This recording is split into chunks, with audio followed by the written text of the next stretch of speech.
রমজান মাসের কয়েকটা বৈশিষ্ট্য বলেছিলাম যে রমজানকে আল্লাহ অনেকগুলা বৈশিষ্ট্য দিয়ে সাজিয়েছেন। অনেকগুলা বৈশিষ্ট্য এই মাসে আল্লাহ দান করেছেন একমাত্র তার ইমানদার বান্দাদের জন্য। কাদের জন্য? ইমানদার বান্দাদের জন্য। এর মধ্যে একটা হলো এই রমজান মাসে আল্লাহ তাআলা জান্নাতের 8টা দরওয়াজা খুলে দেন। কি করে দেন? এবং প্রতিদিন জান্নাতকে আল্লাহ সাজাইতে থাকেন। সুবহানাল্লাহ বলবেন।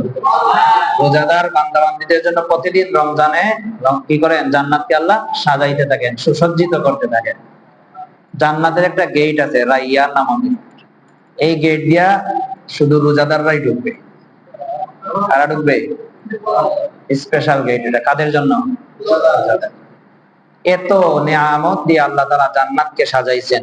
জান্নাত কি দুনিয়াতে না আখিরাতে? এজন্য একজন মুসলমানের মৌলিক 3 বিষয়ের আকীদা স্বচ্ছ থাকতে হবে। কয় বিষয়ে? 3 বিষয়ে। এক হলো তাওহীদের ব্যাপারে, আল্লাহর একত্ববাদের ব্যাপারে। আল্লাহর একত্ববাদের ব্যাপারে তার বিশ্বাস, তার আকীদা স্বচ্ছ থাকতে হবে। 2 নম্বর রিসালাত, নবীজির নবুয়তের উপরে সকল নবীকে নবী মানা এবং আখেরি নবী হিসেবে মুহাম্মদুর রাসূলুল্লাহ সাল্লাল্লাহু আলাইহি সাল্লামকে মানা এবং রাসূলুল্লাহ সাল্লাল্লাহু আলাইহি সাল্লামের জীবন আদর্শকে আদর্শ মনে করা, এই আদর্শের উপর বিশ্বাস রাখা একজন মুসলমানের মৌলিক আকীদার অংশ। তাহলে 1 নম্বরে আল্লাহর একত্ববাদের, এটাকে তাওহীদ বলে। কি বলে? তাওহীদ। 2 নম্বর নবীর নবুয়তের উপরে, নবী আখেরি নবী, নবী শেষ নবী, নবী শ্রেষ্ঠ নবী, সকল গুণ স্বীকার করা, এটা বলে রিসালাত। এটা কি? রিসালাত। 3 নম্বর হলো আখিরাতের ব্যাপারে বিশ্বাস। একজন মানুষের জীবন ইহকালীন জীবনই শেষ না, বরং তার মৃত্যুর পরে একটা চিরস্থায়ী ঠিকানা আছে, চিরস্থায়ী জীবন আছে। মৃত্যুর পরবর্তী চিরস্থায়ী ওই জীবনকে কি বলে? আখিরাত বলে। কি বলে? মৃত্যুর পরবর্তী চিরস্থায়ী জীবনকে আখিরাত বলে। দুনিয়ার জীবন চিরস্থায়ী না ক্ষণস্থায়ী? হ্যাঁ, ক্ষণস্থায়ী, অস্থায়ী জীবন। মৃত্যু পরবর্তী চিরস্থায়ী জীবনটা, এটা কি জান্নাতে হবে নাকি জাহান্নামের হবে, এই ব্যাপারে বিশ্বাস রাখা একজন মুসলমানের মৌলিক আকীদার অংশ। যদি তাওহীদ, রিসালাত, আখিরাত এই 3 ব্যাপারে আকীদার কোনো সন্দেহ থাকে, তাহলে তার ঈমান নিয়ে প্রশ্ন আছে। ঈমান নিয়ে কি আছে? এজন্য দেখবেন কোরআনে কারীমের বিধান সম্বলিত আয়াত বা আল্লাহর বিশ্বাসের সাথে সম্পৃক্ত সাথে সাথে আখিরাতের কথা বলা হয়েছে। কি বলা হয়েছে? আখিরাতের কথা বলা হয়েছে।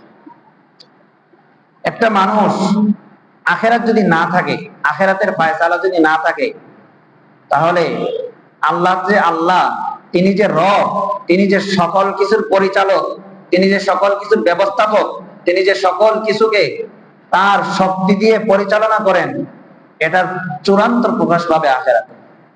কারণ দুনিয়াতে ভালো এবং মন্দ মিলাইয়া, ভালো এবং, এখন যে মানুষটা ভালো কাজ করলো দুনিয়াতে, সে এই ভালো কাজের প্রতিদান নাও পাইতে পারে, ভালো কাজের ক্রেডিট তার নাও অর্জন হতে পারে। সে ভালো কাজ করার কারণে সে তো ভালো কাজের পুরস্কার পাওয়া তার উপরে আবশ্যক হয়ে গেছে। ঠিক একজন মানুষ, মন্দ মানুষ, গুনাহ করছে, জুলুম করতেছে, অত্যাচার করতেছে, পাপাচারে লিপ্ত, এই মানুষটা জমিনে হয়তো তার দাপটের কারণে, সে শক্তি থাকার কারণে হয়তো সে শাস্তি পাচ্ছে না, জুলুমের শাস্তি, কিন্তু তার শাস্তি পাওয়াটা তার উপর অবধারিত ছিল। এই শাস্তি চূড়ান্ত যিনি দিবেন তিনি হলেন আল্লাহ। আর এটা যেখানে ফয়সালা হবে সেটা হলো আখিরাত, হাশরের ময়দান। এই যে আখিরাতের বিশ্বাস যে মানুষটার ভিতরে থাকে, ওই মানুষটার মনুষ্যত্ব সজাগ থাকে। আর আখিরাতের বিশ্বাসটা যে মানুষের অন্তরে থাকে না, ওই মানুষটা মনুষ্যত্বহীন হয়ে যায়, চরিত্রহীন হয়ে যায়, জালেম হয়ে যায়, পাপিষ্ঠ হয়ে যায়। হয় কি হয় না? এজন্য আখিরাতের বিশ্বাসকে জাগ্রত রাখার জন্য, আখিরাতের বিশ্বাসে, আখিরাতে যে বান্দার দুনিয়ার সামান্যতম আমলের প্রতিদান আল্লাহ দিবেন, সামান্যতম গুনাহের শাস্তি হিসাবে আখিরাতে আল্লাহ যে দিবেন, সূরা জিলজালের মধ্যে আল্লাহ বলেন, ফামান ইয়ামাল মিসকালা যাররাতিন খায়রান ইয়ারা। জমিনের মধ্যে যে মানুষটা যাররা পরিমাণ, সাধারণ পরিমাণ কোন আমল করলো, ওই আমলের প্রতিদান সে কিয়ামতের ময়দানে, হাশরের কাঠগড়ায় দেখতে পাবে।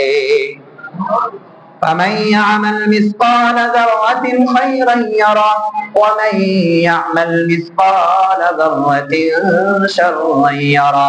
যে মানুষটা জমিনের মধ্যে সামান্য পরিমাণ গুনাহ করলো, সামান্য পরিমাণ আল্লাহর নাফরমানি করলো, জমিনের মধ্যে হয়তো তার এই কাজটা তার গুনাহ মনে হয় নাই, এই কাজটা তার অবাধ্যতা মনে হয় নাই, রব্বুল আলামিন এই নাফরমানির কারণে কাল হাসরের ময়দানের প্রতিদান হিসাবে তাকে শাস্তি দান করবে। কে বলছেন? আল্লাহ। সূরা জিলজালে 7 এবং 8 নম্বর আয়াতের মধ্যে। তাহলে আখিরাতের বিশ্বাস যে মানুষটার অন্তরে থাকবে, ওই মানুষটাই মুত্তাকি হয়ে যাবে। এই মানুষটা কি হয়ে যাবে? মুত্তাকি। আল্লাহর ভয় তার ভিতরে জাগ্রত হবে। কেন? আল্লাহর সামনে আমাকে দাঁড়াইতে হবে, আল্লাহর সামনে আমাকে হিসাব দিতে হবে, আমার যৌবনের হিসাব দিতে হবে, আমার জীবনের হিসাব দিতে হবে, আমার সময়ের হিসাব দিতে হবে, আমার সম্পদের হিসাব দিতে হবে। এই 4 হিসাব দেওয়া ছাড়া হাসরের ময়দান থেকে কেউ পা এক কদম নাড়াইতেও পারবে না, এক কদম আগেও যাইতে পারবে না, পিছেও যাইতে। এই বিশ্বাসটা যার ভিতরে থাকবে, সেই মানুষটা কি আর গুনাহ করতে পারবে? এই মানুষটার ভিতরে আল্লাহর ভয়। আর যে মানুষটা আখিরাতের ভয় নাই, আখিরাতের শাস্তির ভয় নাই, পুরস্কারের আশা নাই, এই মানুষটাই শয়তানের দাস হয়ে যায়। এই মানুষটা তার মনের গোলাম হয়ে যায়। কি হয়ে যায়? মনের গোলাম। মন চায় যা তাই করে। এবং বাস্তবেই দেখেন, যারা সমাজের মধ্যে আখিরাতের ভয় নাই, দেখবেন নামাজে আসে না, কারণ সে মনের গোলাম হয়ে বসা। সে শয়তানের দাস হয়ে গেছে, মনের গোলাম, নামাজ আসে না। এই রমজানে কত নাফরমান রমজানের রোজা ছেড়ে দিচ্ছে। কেন? তার ভিতরে আখিরাতের হিসাবের ভয় এখনো আসে নাই। সে ভাবতেছে আমার ঘাড় মোটা, ভাবতেছে আমার তো টাকা পয়সা আছে, ভাবতেছে আমাকে কে বাধা দিবে এই জমিনের মধ্যে, আমি যা ইচ্ছা তাই করবো। এখানের মধ্যে আমাকে তো বাধা দেওয়ার কেউ নাই, রাষ্ট্রীয় আইন নাই, সামাজিক আইন নাই, পারিবারিক আইন নাই, কে আমাকে বাধা দিবে? সে মনের গোলাম হয়ে বসা, এর জন্য মনের গোলামি করতেছে। মন বলতেছে রোজা রাখার দরকার নাই, মন বলতেছে নামাজ পড়ার দরকার নাই, মন বলতেছে তুমি পশুর মতো জীবন যাপন করো। কুকুর যেরকম সকালবেলা ঘুম থেকে উঠে রিজিক তালাশ করে সকালবেলা বের হয়, শুকর যেরকম সকালে ঘুম থেকে উঠে তার রিজিকে তার খাবার তালাশ করে, তার কোনো জীবনের কোনো রুটিন নাই। ওই মানুষটা, যে মানুষটার ভিতরে আখিরাতের চিন্তা নাই, সে তার মনের গোলাম হয়ে কুকুর আর শুকরের মতো জীবন যাপন করতেছে। আমি বানায়া বলতেছি না, হায়াতুল হায়াওয়ান নামে একটা বই আছে। ওই বইয়ে কুকুর আর শুকরের বৈশিষ্ট্য আছে। একটা শুকর, যাকে আরবিতে খিনজির বলা হয়, ছোটবেলা আমরা আমাদের মা চাচিদের কাছ থেকে শুনতাম, আমাদের বলতে এই শুকরের নাম নিয়ে 40 দিন মুখ নাপাক হয়ে যায়। আমরা নাম নিতাম না, নাম নিলে হায় রে কি মুসিবত, কি বিপদ, টেনশনে পড়ে যেতাম, আমার মুখ তো নাপাক হয়ে গেছে। তাহলে শুকর নিকৃষ্ট হিসাবে এটা একটা প্রচলন, একটা প্রচলিত, এটা শরীয়ত সম্মত না, কিন্তু নিকৃষ্টতা বোঝানোর জন্য এটা মা চাচিরা আমাদেরকে বলতো, শিখাইতো। এরকম কি, এরকম গালি গালাজ, এরকম শব্দ মুখে নিবা না। ওই শুকরটা সকালবেলা যখন সকাল যাপন করে, তখন কি দোয়া করে জানেন? বলে যে রব, আপনি তো আমাকে জমিনের সবচেয়ে নিকৃষ্ট প্রাণী বানাইছেন, আমার শরীরের প্রত্যেকটা অঙ্গকে আপনি নাপাক বানাইছেন, এরপরেও মালিক আপনার কাছে আমি ফরিয়াদ করি, আমি যেন আমার এই চুপ দিয়া, আমি যেন আমার এই শরীরটা কোন বেনামাজির সামনে যেন না যায়। কথা কি বুঝছেন? একটা নিকৃষ্ট শুকরের দোয়া করে, যেমন আমার কোন বেনামাজির সামনেও যেন আমার চুপটা না পড়ে, রব আমাকে হেফাজত করে। কতটা নিকৃষ্ট বেনামাজি! এর জন্য রাসূল বলেছেন, যে নামাজ ছেড়ে দিল সে যেন কাফের হয়ে গেল। সে যেন কি হয়ে গেল? সে যেন কাফের হয়ে গেল। সে কুফরির সীমানায় চলে গেছে, যখন তখন বর্ডার ক্রস করে কাফের হয়ে গেছে। কেন? এটা হচ্ছে আখিরাতের বিশ্বাস তার ভিতরে নাই, মনের গোলাম হয়ে গেছে। কি হয়ে গেছে? মনের গোলাম। যে মানুষটা মনের গোলাম হয়ে যায়, যে মানুষটা শয়তানের দাস হয়ে যায়, দুনিয়ার আইন আদালত দিয়ে ওই মানুষটাকে পরিবর্তন করা যায় না। আর যে মানুষটা মনের দিক থেকে আখিরাতের বিশ্বাস জাগ্রত রাখে, আল্লাহর দরবারে তার হিসাব দিতে হবে, ভালো আমলের প্রতিদান পুরস্কার পাবে জান্নাত, আর গুনাহের পুরস্কার, গুনাহের শাস্তি হলো জাহান্নাম, এই ভয়ে যার ভিতরে থাকবে, দুনিয়ার আইন আদালত লাগে না। ওই মানুষটা আর কোনো রাষ্ট্রেরও, রাষ্ট্র বিরোধীও কোনো কাজ করে না, সমাজ বিরোধী কোনো কাজ করে না, চরিত্রহীন কোনো কাজ করে না, আল্লাহর নাফরমানি করে না। খলিফাতুল মুসলিমিন ওমর ইবনে খাত্তাব রাদিয়াল্লাহু আনহুর যুগের ঘটনা। গ্রাম অঞ্চলের মধ্যে এক নারী, তার গোয়ালিনী নারী, দুধ বিক্রি করে জীবন যাপন করে। ওই নারীটা, তার একটা মেয়ে আছে। খলিফাতুল মুসলিমিন ওমর রাষ্ট্রীয় ফরমান জারি করে দিলেন, যে ব্যক্তি দুধের মধ্যে পানি মিশ্রিত করবে, ওই মানুষটাকে রাষ্ট্রীয়ভাবে শাস্তির সম্মুখীন করা হবে। কারণ বেজাল, এই বেজাল দিয়ে সমাজে বেজাল মিশ্রিত করে দেওয়া, এটা ক্রেতার কি করা, অধিকার নষ্ট করা, সমাজের মধ্যে কি করে দেওয়া, বিশৃঙ্খলা তৈরি করে দেওয়া। খলিফাতুল মুসলিমিন ওমর ফরমান, রাষ্ট্রীয় ফরমান জারি করে দিলেন। এবার রাতের বেলা ওই মা, গোয়ালিনী মা দুধ দোহন করার পরে দেখলো যে দুধ পরিমাণে কম হয়েছে। পরের দিন যারা কাস্টমার আছে, রেগুলার কাস্টমার, তাদেরকে তো দুধ পরিমাণ মতো দিতে হবে। এবার দুধের পরিমাণ কম, কি করবে? মা মেয়েকে বলতেছে, আরে দুধের পরিমাণ কি কম হয়েছে, কি হয়েছে, একটু পানি মিশ্রিত করে সমান লেভেল করে দাও। এরকম দুধ ব্যবসায়ী আছে না? মাস্টারপাড়া বাজারের সবাই ভালো ব্যবসায়ী, অন্য জায়গায় সবচেয়ে বেশি কি এরকম আছে, পানি মিশ্রিত করে। খলিফাতুল মুসলিমিন ওমর ইবনুল খাত্তাব রাদিয়াল্লাহু আনহু যুগের ঘটনা মনে রাখবেন। এবার মা যখন মেয়েকে পানি মিশ্রণের কথা বললো, তখন ওই মেয়ে মাকে বলতেছে, মা পানি মিশ্রণ করা যাবে না, কারণ রাষ্ট্রীয়ভাবে খলিফা নিষেধ করেছেন, এটা রাষ্ট্রীয়ভাবে দণ্ডনীয় অপরাধ। এবার মা একটু গর্ব করে, দম্ভ করে, কেমন যেন নিজের জ্ঞান জাহির করতেছে, নিজেকে চালাক জাহির করার জন্য, মেয়েকে বোকা বুঝানোর জন্য বলতেছে, আরে রাতের বেলা খলিফাতুল মুসলিমিন মদিনার রাজপ্রাসাদের মধ্যে, খলিফা তার কার্যালয়ের মধ্যে, খলিফা তার বাসার মধ্যে ঘুমায় আছে। এই ঘরের মধ্যে অন্ধকার রজনীতে খলিফাও নাই, খলিফার বাহিনীও নাই, পানি মিশ্রিত করলে সমস্যা কি? মা তো তার ব্যবসায়িক চিন্তা নিয়া, কি যে মানুষটা যত বাটফারি করতে পারে, বড় চালাক, ব্রেইনটা বড়, কি যে ব্রেইন, কয় কি কয় না? হ্যাঁ, আসলে কি ব্রেইন নাকি শয়তানের গোলাম? শয়তানের গোলাম, সে নফসের গোলাম হয়ে গেছে, বুঝতেছে না। সে মনে করতেছে অনেক চালাক, চালাকি কইরা আজকে ব্যবসা করে ফেলছে। কিন্তু সে মনে রাখবেন, প্রত্যেকটা ওজন, দোকানদার ভাইয়েরা, ব্যবসায়ী ভাইয়েরা, আপনার প্রত্যেকটা দোকানের পাল্লার বাটকারা আপনার জান্নাতের আমলের বাটকারা। ওইখানে একটু ওজন কম দিবেন, জান্নাতে ধরা খাইয়া যাবেন, আখিরাতে ধরা খাইয়া যাবেন। এটা আপনার আমলের বাটকারা। কিয়ামতে ওজন মাপা হবে কি দিয়া? আমল মাপা হবে কি দিয়া? ওজন দিয়া। হ্যাঁ, সূরা রহমানে আছে না? হ্যাঁ, এই আমল নামা আপনার মাপা হবে। আজকে কম দিচ্ছেন, আজকে ঠকাচ্ছেন, কালকে মনে রাখবেন ধরা পড়বেন।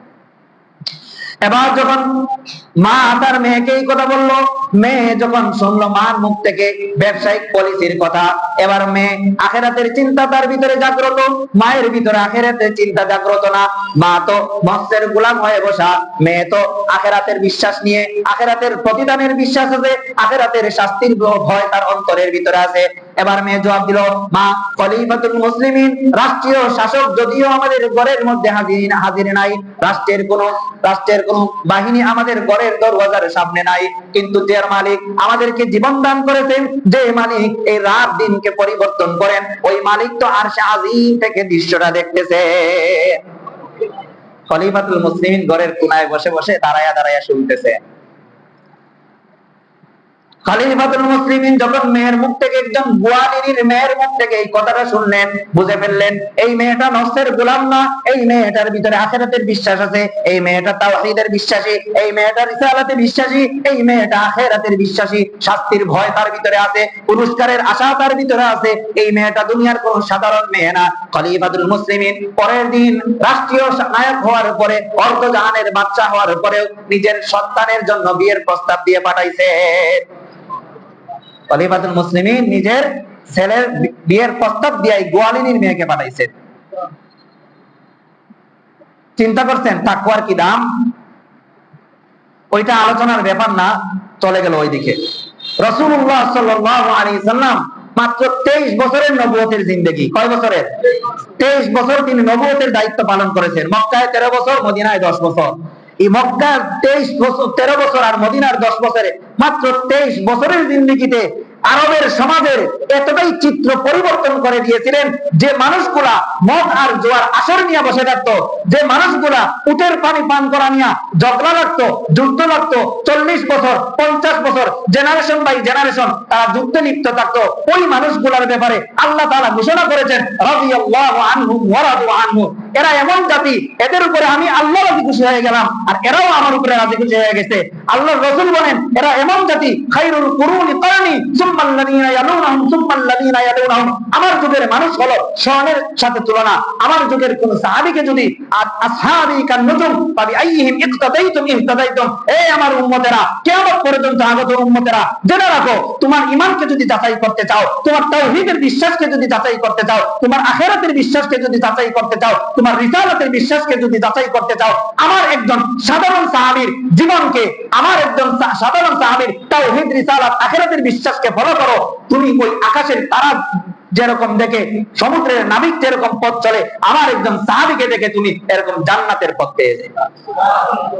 হযরত বুরাইদা রাদিয়াল্লাহু আনহু বলেন, কেমন পরিবর্তন আল্লাহর রাসূল সাহাবায়ে কেরামের অন্তরকে করেছিলেন আখিরাতের বিশ্বাস দিয়া। যেদিন মদ পান করা হারাম আয়াত নাযিল হইল, বুরাইদা রাদিয়াল্লাহু আনহু বলেন, মদিনার ঘটনা, বুরাইদা বলেন, আমি এসে এক মজলিসে বললাম, আজকে থেকে মদ হারাম ঘোষণা হয়েছে, আল্লাহর পক্ষ থেকে আয়াত নাযিল হয়ে গেছে, ফরমান নাযিল হয়ে গেছে। বুরাইদা রাদিয়াল্লাহু আনহু বর্ণনা করতেছেন, লম্বা ঘটনা। বুরাইদা রাদিয়াল্লাহু আনহু বললেন, আমি এক মজলিসের মধ্যে গেলাম, বড় মজলিসের মধ্যে মদ এবং জুয়ার আসরের মধ্যে বসা। আমি সাথে সাথেই মদিনার সাহাবীদেরকে লক্ষ্য করে বললাম, রব্বুল আলামিন ফরমান নাযিল করেছেন সূরা মাইদার মধ্যে। রব্বুল আলামিন বলেন, ইয়া আইয়ুহাল্লাযীনা আমানু ইন্নামাল খামরু ওয়াল মাইসিরু ওয়াল আনসাবু ওয়াল আজলাম রিজসুম মিন আমালিশ শাইতান ফাজতানিবুহু লাআল্লাকুম তুফলিহুন।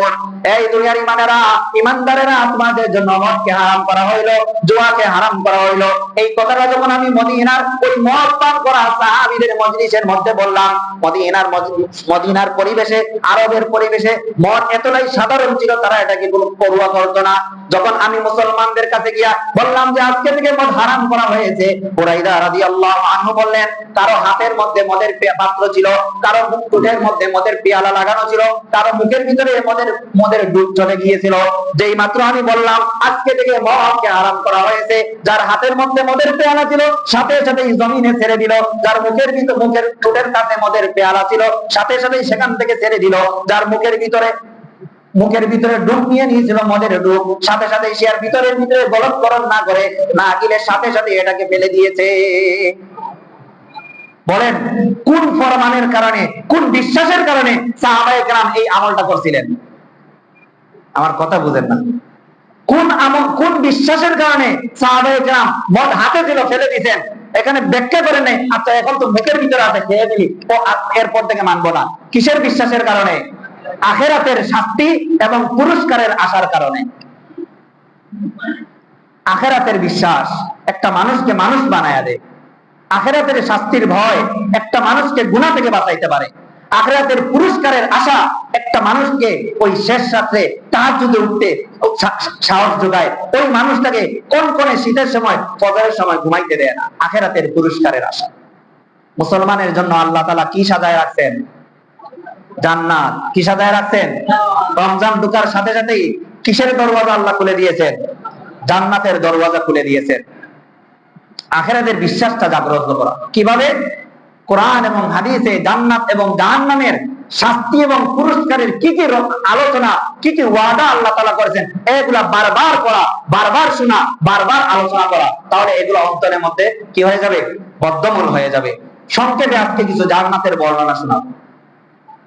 আগে এই কথাটা বুঝছেন যে একটা মানুষের জীবনে আখিরাতের বিশ্বাস যদি থাকে, ওই মানুষটার চরিত্রহীন কাজ করে না। আজকের সমাজে যুবক আর যুবতী হারাম রিলেশনে এতটাই মগ্ন হয়ে গেছে, কারণ তার ভিতরে আখিরাতের চিন্তা নাই। প্রত্যেকটা যুবক যুবতী, ম্যাক্সিমাম যুবক যুবতী সেকুলারিজমে বিশ্বাসী, তার আখিরাতের বিশ্বাস নাই। দুনিয়াটাকে খাও দাও ফুর্তি করো এই চিন্তায় চলতেছে। তার সকাল যাপন হচ্ছে পশুর মতো, বিকাল যাপন হচ্ছে পশুর মতো, সে আড্ডাবাজি করতেছে জানোয়ারের মতো, তার জীবনটা জানোয়ারের মতো কাটাইয়া দিচ্ছে, কারণ আখিরাতের বিশ্বাস নাই। আখিরাতে বিশ্বাস তো তার ভিতরে নাই।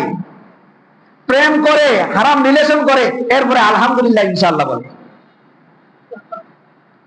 এর জন্য হারাম রিলেশনের মধ্যে মগ্ন হয়ে আছে, এবং হারাম রিলেশন এতটাই ব্যাপক হয়ে গেছে যে এটাকে এখন পারিবারিক ভাবে অনেক ক্ষেত্রে সাপোর্ট দেওয়া হচ্ছে। আপনারা তো এসব এলাকায় থাকেন, এলিট এলাকাগুলোয় যান, দেখেন মা বাবা এগুলো কিছুই মনে করে না। মুসলমানের সন্তান ইউরোপের অবস্থা হলো, আমি তো জানি, আমার পরিবার আত্মীয় স্বজন আছে, হাতে ধরে যুবতী মেয়েকে, যুবক ছেলে মা বাবার সামনে দিয়ে এনে সারা রাত ঘরের মধ্যে কাটাইয়া দেয়, মা বাবা কিছু বলার অধিকার নাই।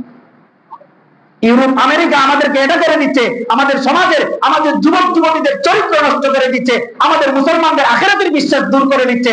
কারণ চরিত্র নষ্ট হয়ে যায় যদি, এই মেয়ের ঘর থেকে যুগের আব্দুল কাদের জিলানী তৈরি হবে না, এই ছেলের ঘর থেকে যুগের শাহজালাল মুজাররাদি আমিনী তৈরি হবে না, এদের ঘর থেকে আবু জাহেল তৈরি হবে, এদের ঘর থেকে আবু লাহাব তৈরি হবে। কারণ চরিত্র নষ্ট হয়ে গেলে সব নষ্ট। কি নষ্ট? হযরত আবু উমর ওই চরিত্রবান মেয়েটাকে কেন নিয়েছিলেন? তার ছেলের জন্য। এই মেয়ের বংশ থেকেই পরবর্তীতে উমর ইবনে আব্দুল আজিজ জন্ম হয়েছে। কে জন্ম হয়েছে? উমর ইবনে আব্দুল আজিজ জন্ম হয়েছে, যাকে দ্বিতীয় উমর বলা হয়। দেখান তো একটা বেশ্যা নারীর ঘর থেকে যুগের আব্দুল কাদের তৈরি হয়েছে কিনা? প্রত্যেকটা যুবক যুবতী আজকে বেশ্যাতে পরিণত হচ্ছে। এর ঘর থেকে ভালো কিছু হবে কিভাবে? মা বাবার সবচেয়ে বড় দোষ হলো অল্প বয়সে মোবাইল হাতে দিয়ে দেয়। কি দিয়ে দেয়? মোবাইল হাতে দিয়ে।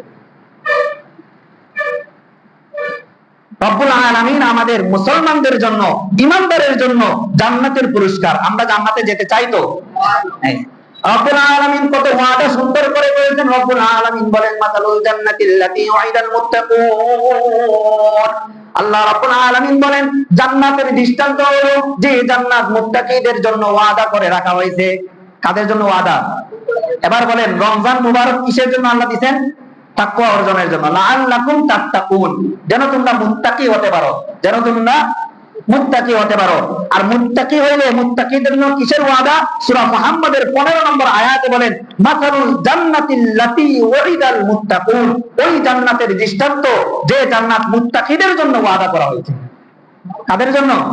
তাহলে রমজানের রোজা রাখলে কি হবো? মুত্তাকি হবো। আর মুত্তাকি হইলে কি পাবো? জান্নাত। এবার জান্নাতের বর্ণনা রব্বুল আলামিন নিজে দিচ্ছেন।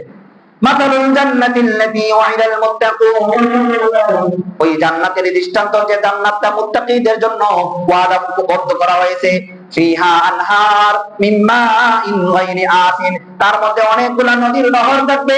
একটা নদীর নহর থাকবে স্বচ্ছ পানির ঝর্ণা। ওই পানিটা এতটাই স্বচ্ছ, ওই পানির রং জীবনে পরিবর্তন হবে না, ওই পানির স্বাদ কখনো পরিবর্তন হবে না। ওই পানির যে ন্যাচারাল একটা পদ্ধতি আছে, ন্যাচারাল যে তরলতা আছে, ওই তরলতা কখনো নষ্ট হবে না। দুনিয়ার পানি তো মিনারেল ওয়াটারও যদি হয়, এটার একটা লিমিট আছে। 1 বছর পরে এটা ডেট ওভার। প্রত্যেকটা বোতলের মধ্যে একটা ডেট দেওয়া থাকে না?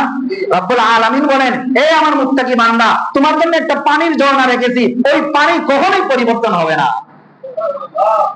ওয়ানহারুম মিন লাবানিন লাম ইয়াতাগায়্যার তা'মুহু, এই আমার মুত্তাকি বান্দা বান্দি, তোমাদের জন্য এমন একটা জান্নাত তৈরি করেছি, ওই জান্নাতে একটা দুধের নহর থাকবে। ওই দুধের নহরে দুধের স্বাদ জীবনে কখনো পরিবর্তন হবে না। মাস্টার পাড়া বাজার থেকে সকালবেলা যদি দুধ কিনেন, বিকাল বেলা দেখা যায় দুধটা নষ্ট হয়ে গেছে। ফ্রিজে না রাখলে, গরম না করলে হয় কি হয় না? ছানা পড়ে যায়, নষ্ট হয়ে যায়। রব্বুল আলামিন বললেন, ওয়ানহারুম মিন লাবানিন লাম ইয়াতাগায়্যার তা'মুহু, এমন একটা দুধের নহর জান্নাতের মধ্যে আছে। ওই দুধের নহরের দুধের স্বাদ, দুধের গন্ধ, দুধের যে একটা মজা আছে, ওই মজাটা জীবনেও কখনো পরিবর্তন হবে না। ওয়ানহারুম মিন খামরিন লাযযাতিল লিশশারিবিন, দুনিয়ার মদ পান করলে তো মানুষ মাতাল হয়ে যায়, দুনিয়ার মদ পান করা তো হারাম। রব্বুল আলামিন জান্নাতে এমন একটা শরাবের নহর রেখেছেন, ওই নহর থেকে বান্দা যখন মুত্তাকি বান্দা ওই শরবত পান করবে, তার কাছে এতটাই স্বাদ মনে হবে, দুনিয়ার কোন শরবত দিয়ে ওই স্বাদের তুলনা করা সম্ভব না। লাযযাতিল লিশশারিবিন, পানকারীর জন্য এটা খুবই সুস্বাদু হবে। ওয়ানহারুম মিন আসালিন মুসাফফা, এমন একটা নহর হবে যে নহরটা মধু প্রবাহিত হবে। এখানের মধুগুলা খাঁটি অথেন্টিক হবে। দুনিয়ার মধু তো ভেজাল নাকি ভেজাল নাই, এই তো সন্দেহ থাকে। চোখের সামনে পাড়াইলে অনেক সময় কি হয়ে যায়, ভেজাল মিশ্রণ করে নেয়, এমন টেকনিক জানে এরা। রব্বুল আলামিন বলেন, ওয়ানহারুম মিন আসালিন মুসাফফা, এমন একটা নহর যে নহর হবে মধুর নহর, আর এটা খাঁটি 100%, 100% খাঁটি। ওয়ালাহুম ফিহা মিন কুল্লি সামারাত, আর ওই জান্নাতের মধ্যে দুনিয়ার সব রকমের ফল ফলাদি দিয়ে সাজানো থাকবে। এমন কোন ফল নাই যে ফল বান্দা মনে মনে কামনা করবে আর ওই ফলটা জান্নাতের মধ্যে পাওয়া যাবে না। সব ধরনের ফল ফলা। এরপরে সবচেয়ে বড় পুরস্কার হলো ওয়া মাগফিরাতুম মির রাব্বিহিম, তাদের রবের পক্ষ থেকে চিরস্থায়ীভাবে তাদেরকে ক্ষমা ঘোষণা করে দেওয়া হবে। তাদের জিন্দেগির আর কোনো ভুল তাদের আমলনামায় হিসাব করা হবে না। জান্নাতের আর কোনো ভুল নাই, কি নাই? ভুল নাই। কামান হুয়া খালিদুন ফিন্নার, রব্বুল আলামিন বলেন এই যে জান্নাতীদের বর্ণনা, ওই জান্নাতি কখনোই কি জাহান্নামীর মতো হবে? জাহান্নামীর অবস্থা হলো কামান হুয়া খালিদুন ফিন্নার, যে ব্যক্তিটা জাহান্নামের মধ্যে চলে গেল, চিরস্থায়ী জাহান্নামের মধ্যে যাবে। ওয়াসুকুমা আন হামিমা, তাকে এমন উত্তপ্ত জাহান্নামের পানি পান করতে দেওয়া হবে। ফাকাত্তা আমআহুম, মুখ দিয়ে ওই পানিটা পান করবে, সাথে সাথে গরম পানির গরমের বাষ্পের কারণে নারী বুড়ি সবগুলা একেবারে জ্বলে পুড়ে সারকার হয়ে পিছনের রাস্তা দিয়ে বের হয়ে নষ্ট হয়ে যাবে। জাহান্নামীদের শাস্তি। কিসের শাস্তি? জাহান্নামীদের শাস্তি। হযরত মূসা আলাইহিস সালাম একবার আল্লাহ তাআলার সাথে কথা বলতে বলতে বলতেছেন, হে রব, সর্বনিম্ন জান্নাতি যে জান্নাত পাবে তার জান্নাতের একটা আইডিয়াটা দেন তো। সর্বনিম্ন জান্নাতীর রব্বুল আলামিন বলেন, হাদিসের মধ্যে ঘটনা এসেছে, রব্বুল আলামিন একজন গুনাহগার জাহান্নামী বান্দাকে আল্লাহ তাআলা ডাক দিয়ে আনবেন। এরপরে বলবেন, তুমি দুনিয়াতে থাকা অবস্থায় কোন কোন বাদশার নাম শুনেছো, যে বাদশার রাজত্ব তোমার কাছে বড় মনে হয়েছে? এবার ওই জাহান্নামী মুমিন বান্দা আল্লাহ তাআলার দরবারের মধ্যে চারজন বাদশার নাম বলবে, অমুক বাদশা, অমুক বাদশা, অমুক বাদশা, তার রাজত্ব এত বড় ছিল, এত বড় ছিল, তার রাজত্বে এত এত সৈন্য ছিল, তার রাজপ্রাসাদটা এত সুন্দর ছিল, তার রাজপ্রাসাদে এত এত চাকর বাকর ছিল। হায় হায়, যদি এরকম একটা রাজত্বের মালিক আমি হয়ে যাইতাম। মুমিন বান্দা আল্লাহর সামনে এরকম বলবে। আল্লাহ রাব্বুল আলামিন বলবেন, তাই নাকি? তুমি যদি এরকম রাজত্বের মালিক হয়ে যাও, তুমি কি খুশি হইবা? কি হইবা? আল্লাহ তাআলা বান্দার সাথে কথোপকথন করবে। রব্বুল আলামিনকে বলবে, হায় হায়, আমার তো ওই চার বাচ্চার রাজত্বে পাওয়ার দরকার নাই, একজন বাচ্চার রাজত্ব পরিমাণ সম্পদ যদি পাওয়া যাইতাম, একজন বাচ্চার রাজত্ব পরিমাণ রাজত্বের মালিক যদি আমি হয়ে যাইতাম, আমি তো দুনিয়ার সবচেয়ে সুখী মানুষ হয়ে যাইতাম। রব্বুল আলামিন তখন বলবেন, এ আমার বান্দা, আমার রহমতের কসম দিয়া বলতেছি, ওই চারজন বাচ্চার জন্য পরিমাণ যে পরিমাণ জায়গা ছিল, এর চেয়ে 10 গুণ বাড়ায়া আমি তোমাকে জান্নাতে জায়গা দিলাম। হযরত মূসা আলাইহিস সালাম বলেন, যদি সর্বনিম্ন জান্নাতীর এত জায়গা হয়ে থাকে, না জানি জান্নাতুল ফেরদাউসে যে প্রবেশ করবে, না জানি যার আমলনামা রব্বুল আলামিন সরাসরি ডান হাতে দিবেন আর সরাসরি জান্নাতের ফয়সালা করবেন, তার জান্নাতটা কেমন বড় হবে? তার জান্নাতের বড় হওয়ার কোনো লিমিট আছে? না। আরেক বুখারীর বর্ণনায় 2086 নম্বর হাদিসের মধ্যে এসেছে, সর্বশেষ যাকে জাহান্নাম থেকে জান্নাতে দেওয়া হবে মুমিন, যার ভিতরে ঈমানের যাররা পরিমাণ শুধু কালেমা পড়েছিল, আর কোনো আমল জিন্দেগিতে করে নাই, শিরিক মুক্ত ঈমান নিয়ে মারা গেছিল, আমল নাই। জাহান্নাম থেকে সে জাহান্নামের কিনারায়, জাহান্নামের নিম্নে পড়ে শুধু আল্লাহ আল্লাহ জপতে থাকবে। রব্বুল আলামিনের কাছে বারবার ফরিয়াদ করবে, হে রব, জাহান্নামের শাস্তি আর ভোগ করতে পারতেছি না, জাহান্নামের গরম, জাহান্নামের শাস্তি আমাকে জ্বালায়া একবারে অঙ্গার করে ফেলতেছে, আমাকে যদি একটু মেহেরবানি করে আপনার রহমতের উসিলায় আমাকে যদি জাহান্নামের কিনারায় তুলে দিতেন, একটু জাহান্নামের ভিতরে আর থাকতে পারতেছি না, কিনারায় গেলে তো একটু কি পাবো? শান্তি পাইবো, একটু স্বস্তি পাইবো। রব্বুল আলামিন তখন বলবেন, রবের নাম হলো রহমান, রবের নাম কি? রহমান। বলবেন, এই তোমাকে যে জাহান্নাম থেকে তুলে কিনারায় রাখবো, শর্ত আছে। শর্ত হলো এরপরে তুমি আর আবদার করতে পারবে না। কি করতে পারবে না? আর কোনো আবদার করতে পারবে না, ওই জাহান্নামের কিনারায় সময় কাটাইতে হবে। বুখারী riwayat-এর ঘটনা। রব্বুল আলামিন তার নিজ দয়ায় যখন বান্দাকে জাহান্নাম থেকে তুলে জাহান্নামের কিনারার মধ্যে রাখবেন, এবার জাহান্নামের কিনারায় যখন উঠে বসবে, তখন জাহান্নামের শাস্তি ভোগ করার কারণে তার সেন্সলেস হয়ে যাবে, স্বাভাবিক যে অনুভূতি শক্তি হারায় ফেলবে। যখন কিছুক্ষণ জাহান্নামের কিনারার মধ্যে বসে থাকবে, অনুভূতি শক্তি ফিরে আসবে। এবার দেখবে জাহান্নামের কিনারা থেকে দূরের মধ্যে দেখা যায় কি যেন একটা বাতাস দেখা যায়, বাতাস বইতেছে। কি বইতেছে? বাতাস বইতেছে। এবার আল্লাহ তাআলার কাছে ফরিয়াদ করবে, অনেকক্ষণ পরে ধৈর্য ধরতে পারবে না, বলে, রব, আপনি তো দয়া করে আমাকে জাহান্নামের গর্ত থেকে জাহান্নামের কিনারায় তুলে দিয়েছেন, গরম লাগতেছে তো, জাহান্নামের কিনারার একটা বাষ্প আসতেছে, একটু দূরে যে বাতাস, যেখানে আমার বাতাসের মধ্যে একটু দিয়ে দেন। রব্বুল আলামিন বলেন, এই তোর সাথে না আমি ওয়াদা করেছি, তুমি না আমার সাথে ওয়াদা করেছো জাহান্নামের কিনারায় তুলে দিলে আর কোনো ফরিয়াদ করবে না, এখন আবার কেন ফরিয়াদ করতেছো? তখন বলবে, রব আমি আমার জন্য চাইতেছি না, আপনি তো রহমানুর রহিম, আপনি তো আরহামুর রাহিমিন, আপনার দয়ার জাতের কসম করে বলতেছি আমাকে জাহান্নামের কিনারা থেকে একটু দূরে নেন, যেন জাহান্নামের আগুনের তাপ যেন আমার গায়ে না লাগে। আর কিছু বলবো না, আর কিছু বলবো না।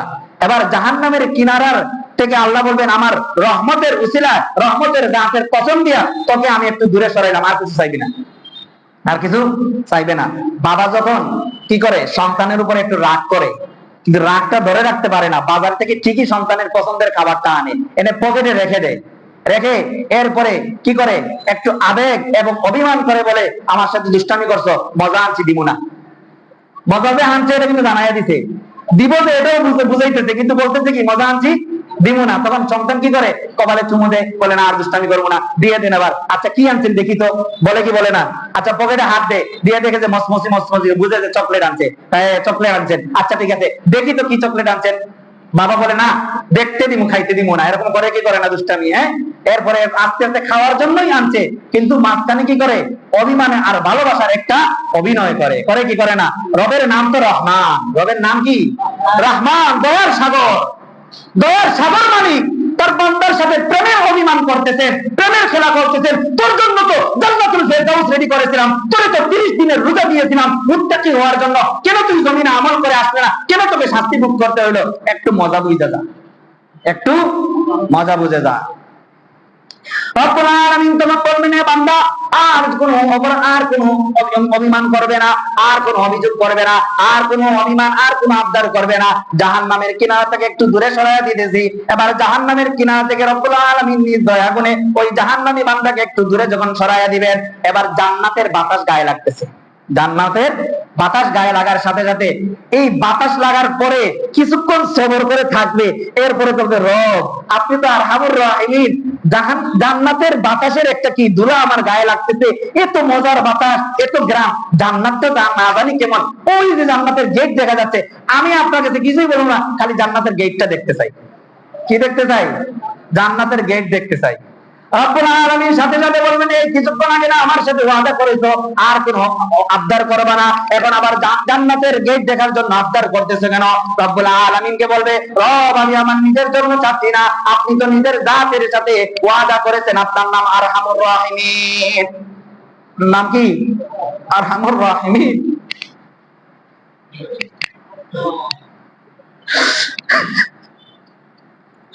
এই মালিকটা কত দয়াবান মালিক। রব্বুল আলামিন তখন সাথে সাথে বলবেন, এ নাফরমান, আমার সাথে ওয়াদা করেছো তুমি না জাহান্নাম থেকে কিনারার মধ্যে থাকবা, এরপরে ওয়াদা করেছো তুমি বাতাস ভোগ করবা, এখন তুমি বলতেছো জান্নাতের দরওয়াজা দেখবা। আমার জাতের কসম দিয়ে যেহেতু বলেছো, আমি রহমান রহিম নামের কসম দিয়া বলেছো, সুতরাং আমি জান্নাতের দরওয়াজা পর্যন্ত তোমাকে নিয়ে যাচ্ছি, এরপরে আর ওয়াদা করবি না। এরপরে আর কি করবি না? ওয়াদা করবি না, ওয়াদা ভঙ্গ করবি না। এই হাদিসের একটা নাম আছে, এই হাদিসের একটা নাম আছে, পরে বলবো। এবার জান্নাতের দরওয়াজার সামনে বান্দা যাবে, যাওয়ার পরে কিছুক্ষণ বসে থাকবে, কারণ ওয়াদা করছে না, কিছু বলবে না। বসে থাকার পরে জান্নাতের ভিতর থেকে দূরে ছিল তাই কি গ্রাম, তাই কি বাতাস, কাছে গেছে, বুঝেন কি আর ঠিক থাকতে পারবো? পাগল মাতাল হয়ে যাবে, অচেতন হয়ে যাবে।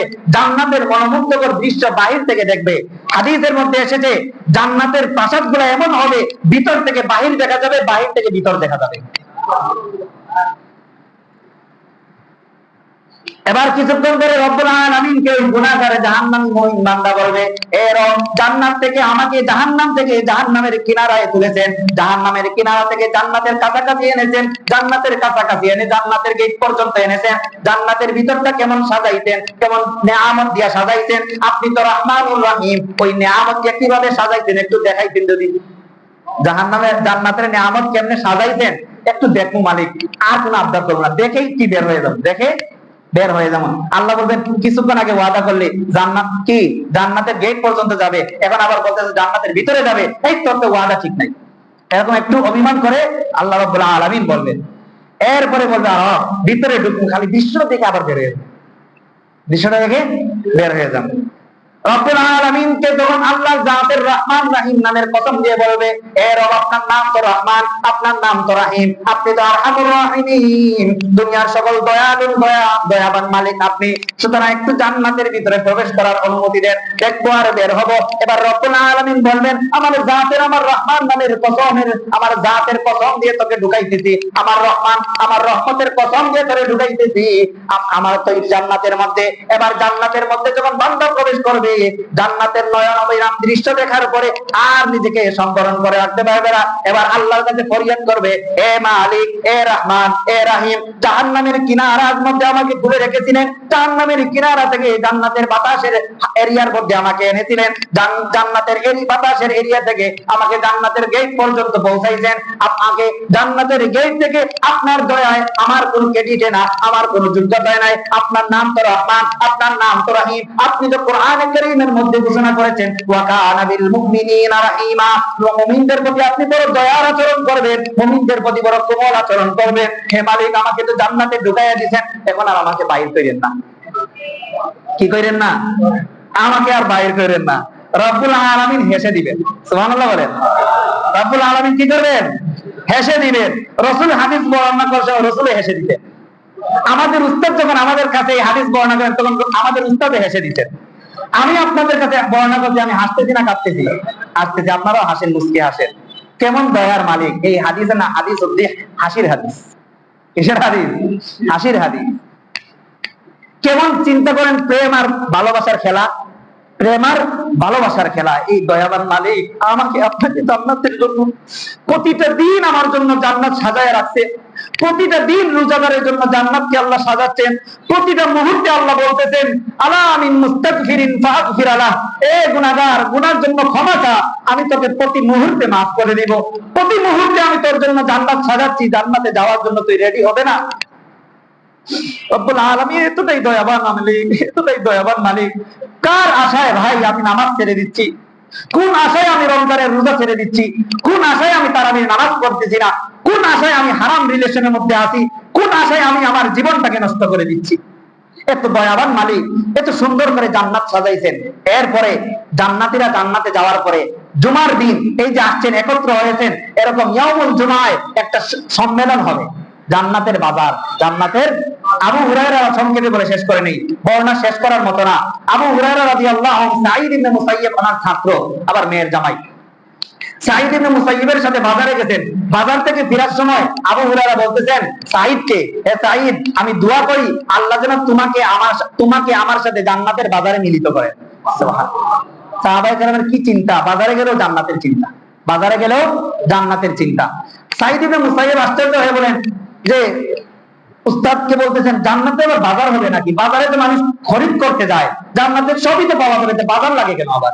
তখন আবু হুরায়রা রাদিয়াল্লাহু আনহু বলে, হ্যাঁ, জান্নাতে বাজার হবে। আমি আমার নবীজির কাছ থেকে শুনেছি, আল্লাহর রাসূল বলেছেন জান্নাতে একটা বাজার হবে জুমার দিন, সকল জান্নাতীরা এখানে আসবে, ঘোষণা করা হবে, আর এবং হরেক রকম জিনিস সাজানো থাকবে। তবে এখানে টাকা পয়সার কোনো লেনদেন না, যার যেটা পছন্দ সেটা নিয়ে বাসায় যাবে। কি নাই? কোন লেনদেনের নাই, সব সাজানো থাকবে, যার যেটা পছন্দ সে এটা নিয়ে বাসায় যাবে। এবার জান্নাতের বাজারে যাওয়ার পরে বাজারে ঘোষণা করবে, এ জান্নাতীরা, তোমাদের জন্য রব্বুল আলামিন একটা আসন বসাইছেন, সমাবেশ করেছেন, সমাবেশে তোমাদের সকলকে দাওয়াত করা হইল। এবার জান্নাতীরা ওই সমাবেশে যাবে, গিয়ে দেখবে প্রত্যেকের জন্য এরকম নির্ধারিত আসন করা, কারোর জন্য মণিমুক্তা দিয়া, কারোর জন্য স্বর্ণ দিয়া, কারোর জন্য রূপা দিয়া, সকল জান্নাতীর জন্য সিট বরাদ্দ করা। মারামারি হবে না সিট নিয়া, প্রত্যেকের আলাদা আলাদা কি করা, বরাদ্দ করা। এবার জান্নাতের সিটের মধ্যে সকলে আসন গেড়ে বসবে। বসার পরে এক বর্ণনায় এসেছে স্বয়ং আল্লাহ নিজে কোরআন তেলাওয়াত করবেন, আরেক বর্ণনায় এসেছে ইসরাফিল আলাইহিস সালাম কোরআন তেলাওয়াত করবেন। কে করবেন?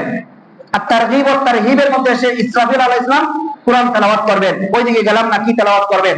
এরপরে কোরআন তেলাওয়াত করার পরে সকলেই এত মনোমুগ্ধ হবে, এরপরে সকল জান্নাতীদের সামনে মেঘের মতো একটা ছায়া আসবে।